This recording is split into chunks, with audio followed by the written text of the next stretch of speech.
1062 The Voice of Love, Kekasih Tuhan masih melanjutkan kebersamaan kita dalam program Bincang Pagi bersama dengan Pendeta Hermanto Tan dan Ibu Siska dari JKI Kabot of Power.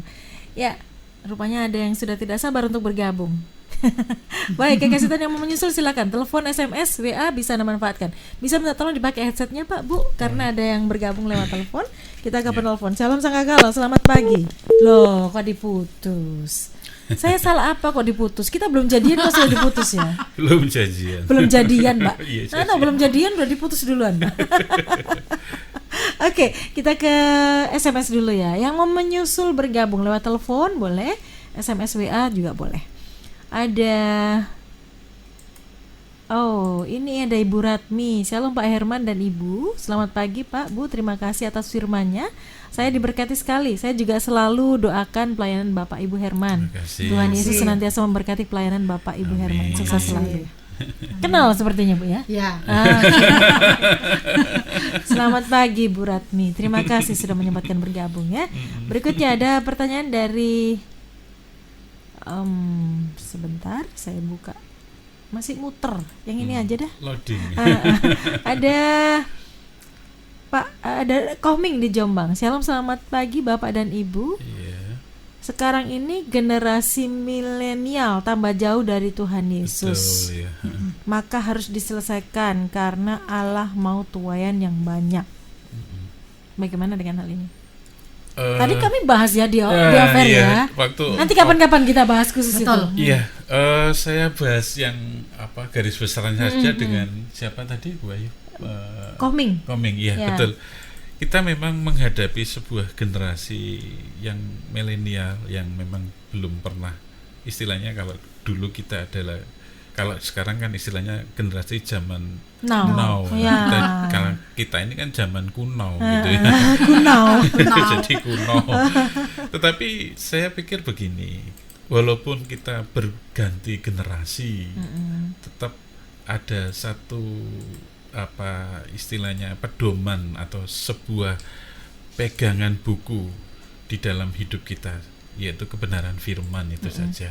Nah, kita tidak memungkiri atau kita juga tidak boleh anti dengan zaman milenial ini, tetapi saya pikir nilai-nilai mereka itu harus tetap dalam arti koridor Alkitabiah seperti itu. Karena ya kalau kita mau belajar lagi kebenaran firman, kita ini zaman sudah berapa ribu tahun. Ketika zaman Sodom Gomora pun hal ini sudah pernah terjadi gitu loh. Kenapa kita harus kaget dengan hal seperti ini? Jadi kita tidak usah jadi orang yang percaya yang kagetan gitu ya. Alkitab sudah mencatat semua. Gak enak loh kagetan. Kagetan ya. Jadi seperti itu ya, kekasih Tuhan. Nanti kita bahas yang lebih dalam lagi mengenai hal itu. Kita tadi sudah sudah bikin janjian ya. Janjian. Katanya Bu Wahyu, Pak bikin yang menarik gitu. Oke, iya. Ini sebagai pemanasan saja saya bilang. Udah panas belum, Mbak? Udah keluar asapnya ya? Jadi seperti itu. Saya kira seperti itu. Oke lah, nanti next time kita akan bagaimana bahas kita menghadapi generasi yang memang beda dengan kita ya. Seperti itu. Baik. Berikutnya Pak, kita ke ini agak panjang. Enggak tahu ketiknya dari jam berapa ini tadi. Dari ET. Shalom, selamat pagi Bapak dan Ibu. Terima kasih atas bincang pagi tentang pengampunan pagi hari ini. Saya mau bertanya, saya ini tinggal dengan ibu yang berumur 79 tahun. Betul. Saya pegawai yang sebelumnya tugas di luar pulau, kemudian pindah ke Surabaya dengan harapan bekerja dengan baik sambil bisa menjaga ibu. Tapi kenyataan yang saya hadapi sejak tahun 2016 hingga sekarang, ibu saya selalu bertingkah setiap kali saya mau bertugas selalu bikin gara-gara dengan kelakuannya untuk sakit dan minta opname, sehingga saya selalu gagal audit. Padahal selama beberapa kali opname tersebut, dokter-dokter yang merawatnya selalu bilang ibu saya itu tidak apa-apa, hanya psikosomatis saja. Dan yang paling bikin saya jengkel adalah kalau di hadapan orang dia selalu pasang muka sedih dan minta dikasihani orang-orang, sementara kalau sudah di rumah mukanya terhadap pembantu dan saya selalu pasang muka menantang dan menunjukkan bahwa ibu penguasa rumah. Betul. Terus terang Saya marah dengan kelakuan ibu yang sangat menghambat pekerjaan saya sehingga tidak bisa maju dan terutama tidak merasa bersalah dengan kelakuannya. Saat ini terus terang saya ingin pergi dari rumah karena sudah tahu kelakuan asli ibu saya. Apa benar ya Pak, ibu itu tidak mungkin berubah kelakuannya? Mohon doakan apa yang harus saya lakukan juga. Terima kasih, Tuhan memberkati. Yeah. Jadi dari ET ya tadi ya? Ya, ET. Kalau itu memang sebuah peristiwa real di dalam kehidupan saudara terkasih ET, percayalah bahwa apa yang saudara lakukan itu memang sudah betul ya.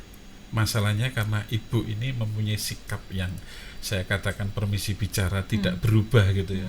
Di keluarga seperti waduh gitu, terus di luar tuh seperti minta belas kasihan. Memang banyak dari mungkin faktor usia juga. Faktor ya. usia itu ya, kita harus lihat faktor usia karena kita juga punya nenek, punya orang tua gitu ya. Seseorang itu semakin tua itu biasanya permisi bicara kelakuannya memang seperti anak-anak gitu ya, seperti anak kecil. Lah kita yang sudah merasa kita yang sudah dewasa rohani, saya kalau katakan di sini, yang sudah mengerti kebenaran, mungkin harusnya memang kita lebih minta Tuhan supaya double porsi kesabarannya seperti itu ya. Kekasih Tuhan ET, percayalah saya punya satu kesaksian pribadi di dalam keluarga ya. Harusnya anak kami itu yang tidak tepat di dalam apa yang dilakukan salah, tetapi dia merasa benar. Nah, terus kemudian kami sebagai orang tua harusnya saya marah dan harusnya saya menghukum dia. Tetapi perkataan pertama yang saya katakan pada dia bahwa maaf kalau papa mama salah dalam hal ini. Nah, baru kita jelaskan bahwa kalau kamu itu seperti ini, nanti sebab akibatnya seperti ini. Bukan papa itu benci sama kamu, mama benci sama kamu, enggak. Tetapi mama memberikan satu hal bahwa kalau kamu melakukan A, nanti akibatnya B. Kalau kamu melakukan C, akibatnya D, seperti itu. Nah, jadi hal itu yang pagi ini mungkin bisa saya sampaikan, tetapi mungkin ini butuh waktu panjang kalau kita bahas, karena ini secara konseling secara pribadi bisa, karena ini butuh waktu yang panjang, apalagi itu kerjanya mungkin kalau saya lihat adalah orang-orang yang accountable gitu artinya yang jadi harus tepat data, tepat waktu untuk mengentri segala laporan kantor. Ini memang tuntutan itu kan terlalu perfect gitu sehingga timbullah segala perasaan yang waduh kesel ya, jengkel ya, marah ya, merasa tidak dihargai, itu campur aduk di dalam diri ET. Percayalah bahwa ketika ET mempunyai kerinduan bahwa aku masih punya kasih mula-mula sama ibu, aku mau memberikan pengampunan atau maaf sama ibu, percayalah ET tetap dikuatkan di dalam Tuhan. Itu saja. Bu Herman menambahkan, silakan. Ya, kalau saya nambahkan memang orang tua itu kalau semakin usianya semakin bertambah semakin tua, itu biasanya minta diperhatikan khusus, perhatian khusus ya. Itu ada gitu loh, double porsi. Mungkin orang tua dari saudara ET ini mungkin seperti itu, minta diperhatikan anaknya lebih lagi gitu loh. Seperti itu sih kalau saya tambahkan. Sedang caper ya, cari perhatian. Baik, ke pertanyaan berikutnya. Ada 8799 yang bergabung. Selamat pagi Bapak dan Ibu Herman. Saya ini punya suami, kalau diajak bicara sering tidak menjawab, diam, tidak ada respon. Kalau saya sudah menunjukkan kemarahan, baru dia merasa bersalah dan saya memaafkan. Saya ini sudah sering memaafkan Pak, tapi terus dilakukan lagi. Apa yang harus saya lakukan ya Pak? Capek marah kayaknya. Capek marah. Kalau Ibu siapa ya? Nggak ada namanya. 8799. Nonem gitu aja. Kalau Bu Nonem ini membaca satu kebenaran bahwa mengampuni itu 7 kali 7 kali 7 gitu. Itu artinya tidak ada batasnya. Betul. Kebetulan hari ini saya mengkonseling seseorang yang sama kasusnya seperti Nonem ibu ini. Jadi suaminya itu kalau di luar mereka sepertinya itu waduh baik-baik saja. Baik-baik saja, dan mereka suka bergurau, bahkan enjoy apa ya kata sekarang itu. Jadi tetapi begitu di rumah itu seperti radio kehabisan baterai gitu, atau listriknya mati. Oh, sudah habis lah. Sudah habis gitu. Loh, kok tidak berbunyi gitu, sampai dia kesel gitu, dan itu permisi bicara sampai wah, parah juga ya, sampai hari ini kita ngadakan pemulihan juga, sampai dia pulang ke orang tua, pulangkan saja aku ke orang tua aku. Karena ada orang tua aku lebih asik ya. Ya itu tadi ya, kalau suaminya di luar tuh asik gitu istilahnya, sama tuh gitu. Tapi begitu di rumah dia kok seperti diam gitu, sikapnya itu seperti ya apa, dingin, nggak ada respon itu. Nah, Nonim, saya percaya bahwa Anda adalah salah satu orang yang ditantang Tuhan. Apakah diuji Tuhan? Apakah saudara Nonim ini masih tetap berpegang pada satu kebenaran bahwa ketika kamu mengampuni seseorang 7 kali 7 itu bukan nilai bilangan, tapi tidak ada batasnya. Tidak ada batasnya. Tidak mampu, Pak, minta kemampuan sama Tuhan supaya Tuhan memampukan. Karena memang kalau secara kita pribadi, secara manusiawi kita tidak mampu. Tapi percayalah bahwa ketika kita mintalah aku akan memberi kepadamu. Saudara Nonim pasti akan diberi seperti itu. Saya kira seperti itu yang bisa saya sampaikan, Tuhan. Bu Herman menambahkan, silakan. Ya, itu kembali pada Ibu Sapa Nonim ya. Ya, itu memang kita harus mempunyai sesuatu hal yang di dalam diri kita untuk benar-benar melekat dengan Tuhan dulu. Jadi pemberesan diri dulu supaya kita ini semakin mengerti apa yang menjadi kehendak Tuhan di dalam setiap kehidupan kita. Nah, kalau kita udah mengerti apa yang Tuhan mau di dalam setiap kita pasti bisa untuk mengampuni orang yang sudah sangat-sangat menjengkelkan itu. Dan yang tadi saya sampaikan ke Bu Wahyu, masuk kamar, doakan, jangan jenuh-jenuh untuk berdoa untuk suaminya, supaya ada sesuatu pemulihan di dalam rumah tangga ini sendiri. Iya, senjatanya cuma berdoa. Doa. Kembali lagi pada doa. Kembali lagi itu doa. Ya. Hanya itu yang sebenarnya kita bisa perbuat gitu. Minta dimampukan sama Tuhan untuk bisa mengampuni. Baik, berikutnya ada pertanyaan dari 7158. Shalom Bapak dan Ibu. Shalom. Saya punya pasangan yang karakternya keras. Saya berupaya untuk sabar dan berdoa untuk mengubahnya. Dan saya ingin dekat selayaknya pasangan lainnya, tapi kita kedekatan terjalin, maka dia gampang marah dan nyentak. Oh, bahasanya mungkin saya harus perbaiki. Sebentar. Saya pengen dekat seperti layaknya pasangan lain tapi kedekatan tidak terjalin. Dia ini gampang marah dan nyentak. Temperamen. Ngomongnya nada tinggi ya. Padahal omongan saya biasa, sehingga hati saya sedih, Pak, Bu, dan itu sering terjadi. Padahal kami ini sudah lansia. Akhirnya saya bicara seperlunya. Dia pun jadi lebih ramah. Jujur saya tidak ingin diam-diaman, Pak, tapi bagaimana menghadapinya? Terima kasih. Jadi begini, yang berapa itu tadi? 7158. 7158 Ibu 7158, ketika suami, saya percaya bahwa suami Ibu dulu ketika pertama kali ketemu Ibu itu kira-kira bentak-bentak enggak? Enggak. Lah itu langsung yang ditolak Kalau ketahuan langsung Lah itu yang tadi kita bahas sama Bu Wahyu. Apakah kalau kita cinta sama seseorang itu sikapnya bentak-bentak kan enggak? Coba ingatkan lagi Bu sama Bapak dulu ketika cinta ketemu pertama kali kasih mula-mula itu apakah ya seperti ini gitu. Nah, memang di dalam perubahan satu karakter rumah tangga memang ada satu proses gitu ya Bu. Ada satu katakan metamorfosa. Metamorfosa. Betul. Tetapi semuanya itu kita tidak boleh menghilangkan hakiki kita kasih mula-mula itu. Karena kenapa? Selama itu masih ada di dalam keluarga, saya percayalah bahwa keluarga tidak sampai bercerai-berai, tidak sampai terjadi kekerasan secara fisik. Ya, kalau ini terjadi kepada ibu 7158. 7158, percayalah bahwa Gak enak loh dipanggil angka ya. Iya.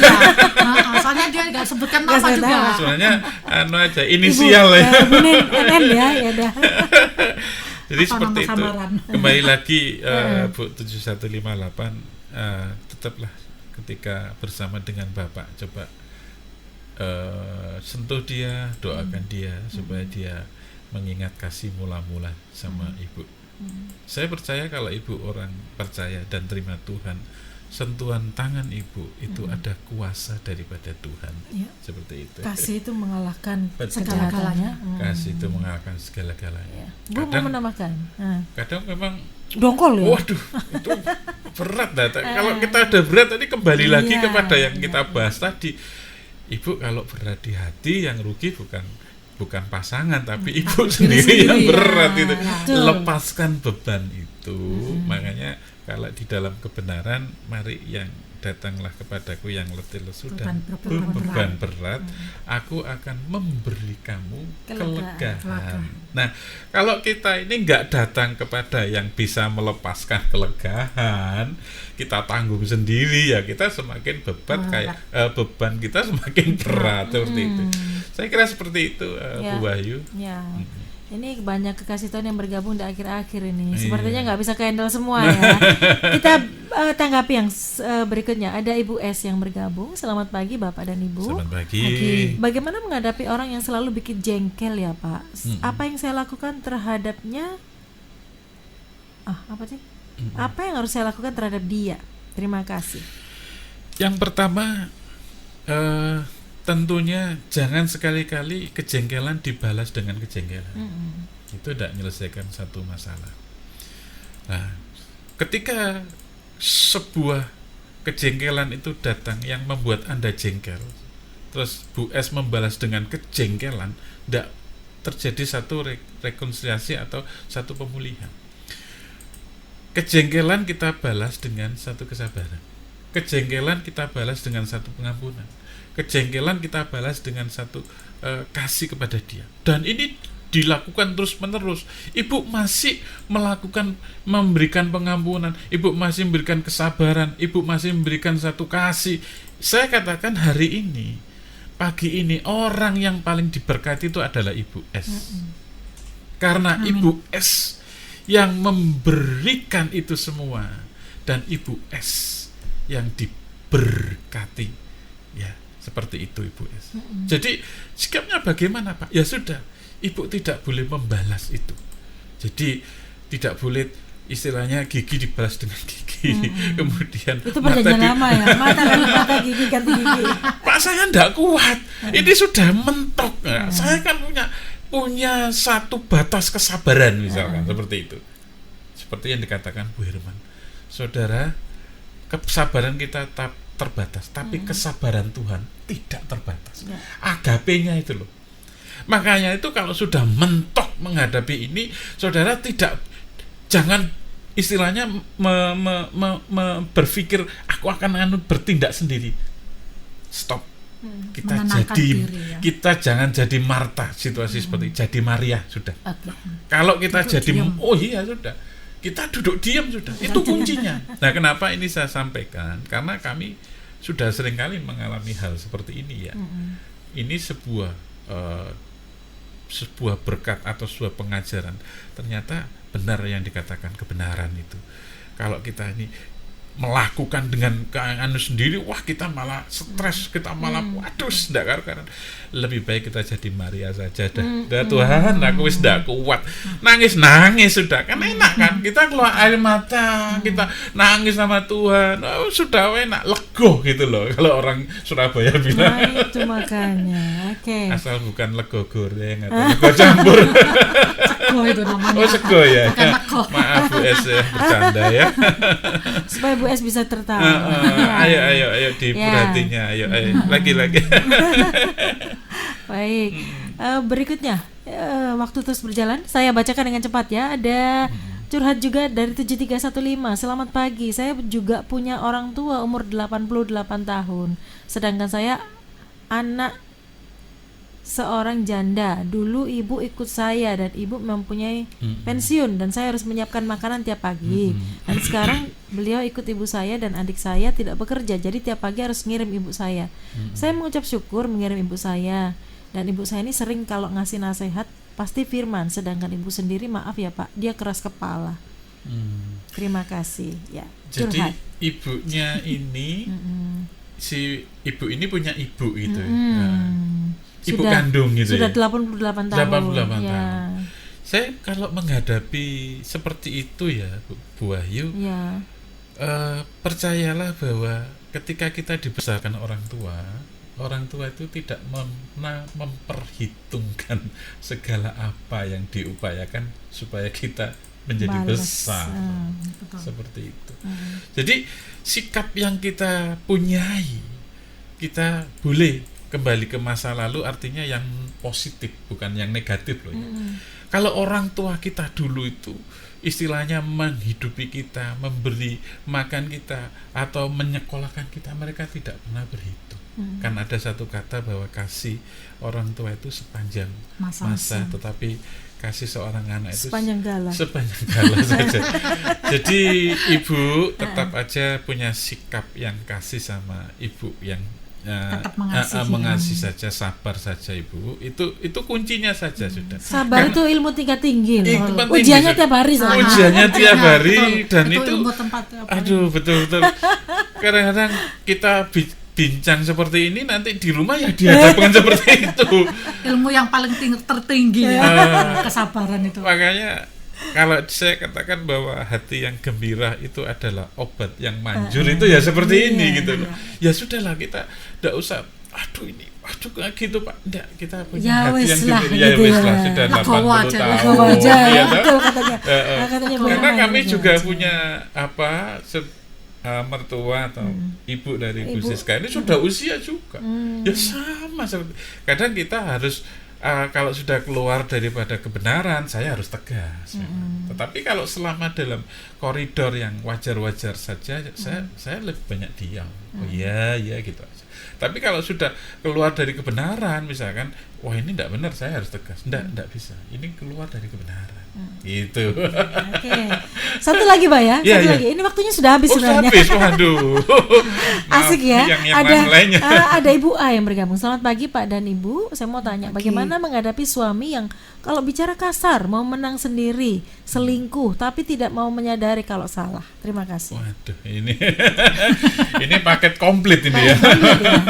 Dan butuh jawaban yang komplit juga. Nah, ini padahal waktu kita Itu tinggal berapa detik lagi? 2 detik lagi. 2 Sudah. detik itu. Ya memang ini butuh konseling yang panjang juga ya Bu Wahyu, tapi karena dengan keterbatasan waktu, Nanti mungkin sudah. bisa langsung kontak dengan Pak Herman dan Ibu. boleh. Ya. Gini aja sekarang gini. Saya pernah menangani Tuhan pertemukanlah keluarga seperti ini. Tahu begini. Kita minta hikmat Tuhan. Setiap suamimu itu tidur, kamu doa. Itu doa. Nah, Jadi setiap suami, terus saya bilang gini, Ibu tolong ya, ini memang hal yang sederhana. Setiap suami ibu tidur, coba doakan Tangan. supaya Tuhan tuh menjamah. Ini sudah tidak bisa manusia yang mengubahkan, Tuhan yang mengubahkan. Nggak ada manusia yang bisa mengubah. Lah seperti itu sikapnya, tapi memang harus Ya, butuh banyak ya. konseling yang Oke, baik. Oke. Bisa japri ya nanti Boleh, silakan. nomornya Pak Herman ya. Iya. Baik. Pak Herman dan Ibu bisa disimpulkan dari perbincangan kita pagi hari ini dan tutup dalam doa. Ya, jadi kekasih Tuhan, kesimpulan kita hari ini dalam bincang pagi, kenapa kita ini harus mempunyai hati yang selalu diperbaharui, karena itulah yang menjadi segala sumber dari kehidupan kita, pusat dari segala intelektual kita, sebagai pusat dari perasaan kita, sebagai pusat dari kehendak kita. Nah, pertanyaan-pertanyaan tadi itu adalah bahwa ketika terjadi itu semua tidak lepas dari pusat intelektual, pusat perasaan, bahkan emosional, bahkan sebagai pusat kehendak kita. Untuk itu Saya kembali kepada firman saja, dan saya tahu ini adalah kebenaran yang hakiki. Di Amsal 4 pasal yang ke-23 firman Tuhan katakan, jagalah hatimu dengan segala kewaspadaan, karena dari situlah terpancar kehidupan. Artinya saudara, hidup yang menghidupi, hidup yang memancar satu kebenaran. Karena saudara dan saya adalah kitab kehidupan, adalah kitab yang terbuka di dunia ini. Mari kita berdoa. Bapa di dalam surga, kami bersyukur pada pagi hari ini hamba-Mu, istri bahkan Ibu Wahyu sudah selesai dalam melayani kekasih Tuhan pada pagi hari ini. Kami percaya bahwa segala sesuatunya Tuhan, Engkau yang memberikan kekuatan, penghiburan, dan damai sejahtera. Karena pusat sebagai hidup kita adalah hati kita. Untuk itu Tuhan Yesus, melalui kuasa darah-Mu yang kudus, melalui pencurahan daripada Roh-Mu Tuhan, biarlah hati kami selalu diperbaharui. Sehingga kami semakin hari semakin segambar dengan Engkau Tuhan. Memang di dalam hidup kami atau kekasih Tuhan, kami kadang-kadang tidak mampu Tuhan menghadapi segala masalah, segala pencobaan. Tetapi kami pegang satu kebenaran firman Tuhan, bahwa segala pencobaan yang kami hadapi itu tidak melebihi daripada kekuatan kami. Dan ketika kami jatuh atau kami dicobai, Tuhan akan memberikan jalan keluar. Kami pegang itu Tuhan. Berkati Tuhan setiap kami, setiap anak-anak-Mu, kekasih Tuhan yang mendengarkan atau yang belajar atau yang bersharing pada pagi hari ini. Biarlah berkat daripada Allah Bapa, cinta kasih daripada Tuhan Yesus, kekuatan penghiburan, damai sejahtera daripada Roh Kudus menyertai kami semua di tempat ini, di Geraha Sangkakala, dan kekasih Tuhan dari sekarang sampai Maranatha. Diberkatilah kami semua. Haleluya. Amin. Pak Herman dan Ibu, terima kasih sudah menjadi berkat. Tuhan memberkati. Tuhan berkati juga. Terima kasih. Sampai ketemu lagi. Dan kekasih Tuhan, tentu sudah kebersamaan kita dalam program Bincang Pagi. Kekasih Tuhan, dimanapun Anda berada, jagalah hatimu dengan segala kewaspadaan, karena dari situlah terpancar kehidupan. Izinkan Roh Kudus memperbarui hati, pikiran Anda dan saya setiap hari. Izinkan firman Tuhan membasuh hati kita. Saya Wahyu Widiawati pamit undur. Selamat pagi, selamat beraktivitas. Tuhan Yesus memberkati.